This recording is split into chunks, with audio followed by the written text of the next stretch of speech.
السلام عليكم حبيباتي، نتمنى انكم تكونوا كامل بخير. اليوم درت معكم رولي بطريقه جديده، طريقه مغايره، والنتيجه تاعو يعني رائع. رولي بزاف خفيف وطري. المقادير تاعو هي كالاتي: هنا عندي 10 بيضات. نفصل الابيض مع يعني صفار البيض. نبدا نضرب في الابيض مع قرصه ملح بطبيعه الحال.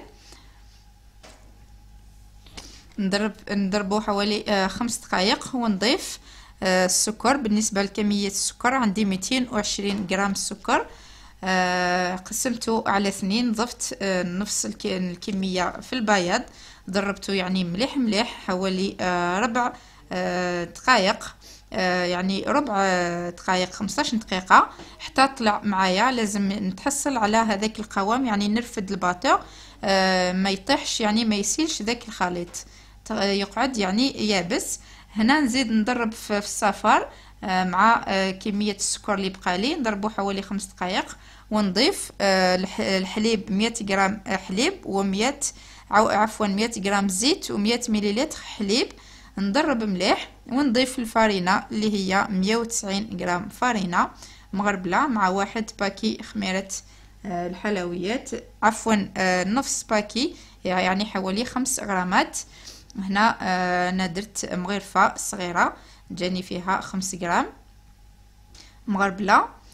نضرب بالباتور،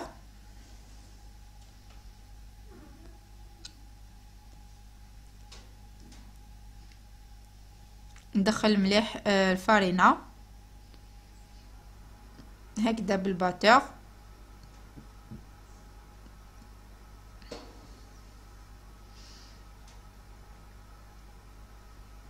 هنا يعني نبدا نضيف في البياض على هذا الخليط تاع الفارينة مع صفار البيض. نخلط يعني بسباتول غير بالعقل من التحت للفوق.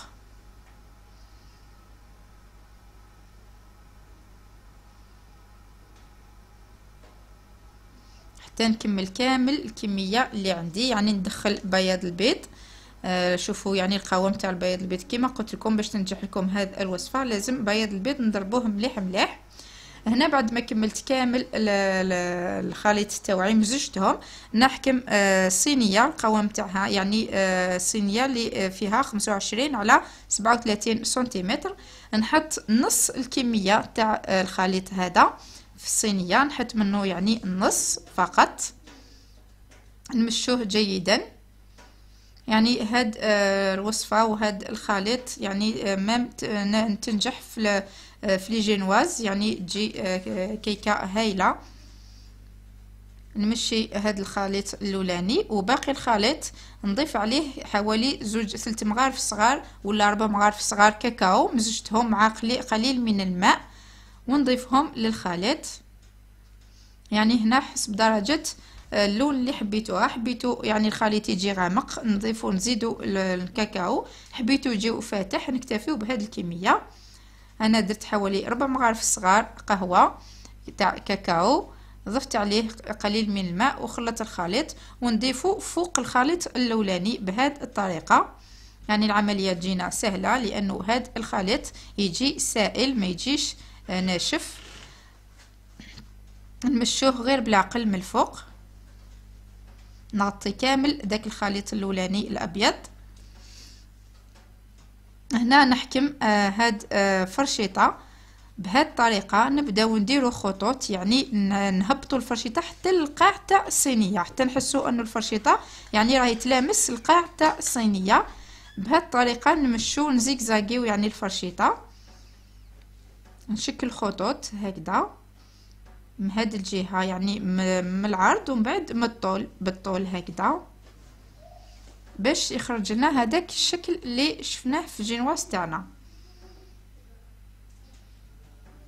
ونخبطوا الصينيه تاعنا حتى الخليط يعني يهبط.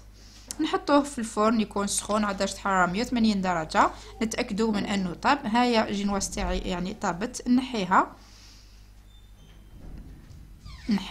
فوق طاولة العمل.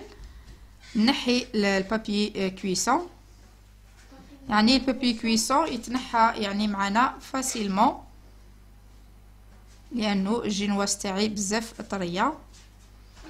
نحي هذاك الطرف الاولاني، هذا مكان، شوفوا الجينواز شحال طريه.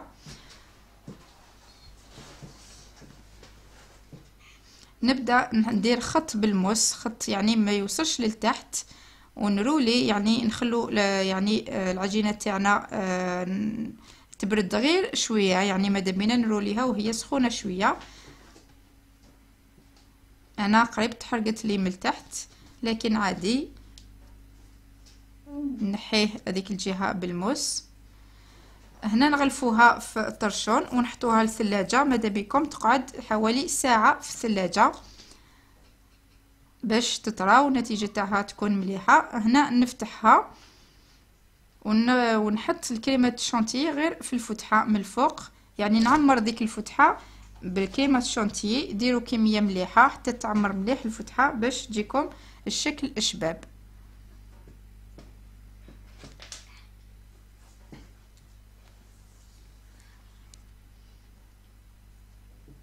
هنا نقلب الرولي على في صينيه بهذه الطريقه. نزيد نحطو في الثلاجه باش لا شونتي تاعي تزيد تحكم روحها، باش كي نجو نقطعوها يجي الشكل شباب. هنا راني قطعت الرولي تاعي بعد ما رشيت عليه كاكاو من الفوق، ونقطعها عادي ويخرج لنا هذا الشكل. هنا يعني طرح لي المقطع ما وريتلكمش كيفاش قطعته، لكن يتقطع بطريقه عاديه كما موالفين نقطعوا الرولي. نتمنى انه هذا الرولي وهذه الوصفه تعجبكم، ونتمنى انه تتابعوا وصفاتي في وصفات قناه إيليا للطبخ وفرجه. وشكرا على المتابعه والى اللقاء ان شاء الله.